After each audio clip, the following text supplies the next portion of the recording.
All right, so when you think of geopolitical hotspots, what comes to mind? Probably not a giant sheet of ice, right? Well, that might be changing.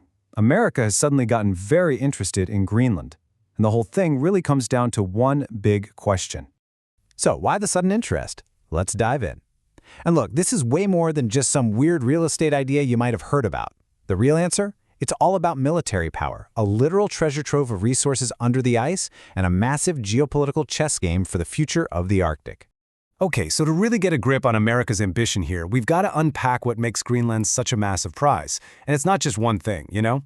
It's this powerful cocktail of strategic factors that makes it, well, pretty much irresistible to a superpower.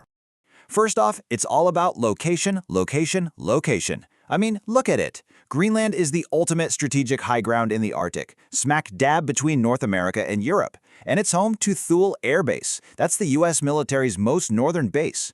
We're not just talking about a simple airstrip here. No, this place is a critical nerve center for missile defense and watching space. And in today's world, with competition ramping up, having those eyes and ears way up north is absolutely crucial for keeping an eye on what Russia and China are up to. But hey, it's not just about military bases. There is a staggering amount of economic potential buried under all that ice. I'm talking about vast, completely untapped reserves of oil and gas, even uranium. But the real jackpot?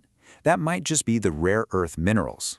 You know, the stuff that's essential for literally everything, from the phone in your pocket to the most advanced missile systems. And since a lot of the world's supply is controlled by competitors, you can see why finding a friendly, stable source is a huge deal for national security. And then you have this other massive factor. Climate change is literally redrawing the map of the world as we speak. As all that Arctic ice melts away, brand new shipping lanes are opening up. And these aren't just scenic routes. We're talking about shortcuts that could slash travel time between Asia, Europe, and North America. Think about it. Whoever gets to control access to these future trade superhighways, they're going to have an incredible amount of power over global trade.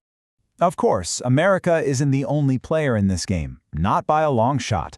China has been making some serious moves in the Arctic, offering to pour a ton of money into Greenland's mines and infrastructure.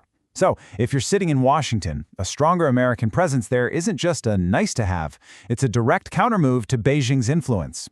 It's all about grabbing a critical square on this new global chessboard. So the prize is pretty clear, right? You got the strategic location, a boatload of resources, and a massive geopolitical advantage. Sounds like a slam dunk. Or is it? Well, the thing is, for every single one of those amazing benefits, there is an equally giant real-world roadblock standing in the way. So let's flip this coin over and look at the other side. Yeah, those headlines about buying Greenland were pretty wild, right? But the whole idea just smashed headfirst into the cold, hard wall of reality. We're talking politics, economics, international law, the whole shebang. The dream is one thing, but actually trying to pull it off, that's a whole different story. All right, let's just start with the money, the cost. And I'm not even talking about a purchase price. No, the estimated cost to just develop the infrastructure, to manage the place, and support the people who live there. We're talking trillions of dollars. Trillions. In one of the harshest environments on the planet, that financial burden would be, well, it's almost impossible to wrap your head around. And, you know, even if you had a blank check, you'd slam right into an even bigger wall: politics. See, Greenland isn't just some empty piece of land up for grabs. It's an autonomous part of Denmark. It has its own government, its own people. Any kind of deal would need a yes from Denmark, and, way more importantly, a yes from the people of Greenland themselves. And they are, understandably, fiercely protective of their identity and their independence. Then there's the global reaction. The fallout would be huge. You would almost certainly face massive, immediate opposition from the people of Greenland. That's a given. Then America's closest allies in NATO. They'd probably see it as some kind of new age colonial land grab. And you can bet that rivals like Russia and China would just love it. It would be a huge propaganda win for them, and the diplomatic backlash would be intense. So, okay, if buying Greenland is basically a fantasy, what's the real strategy? What's actually happening on the ground? Well, the answer is a lot smarter, a lot more practical. It's all about getting to the same goals, but doing it through partnership, not a purchase. So if buying it is a non-starter, what's the actual game plan? What are policymakers really doing? Well, they've shifted to a much more clever, more diplomatic, long-term approach. This practical path forward really has three main parts. Step 1, double down on military cooperation, especially around Thule Air Base. Step 2, ramp up strategic investment in Greenland's economy, helping them grow and succeed as a partner. And step 3, Frame the entire relationship as a critical security partnership.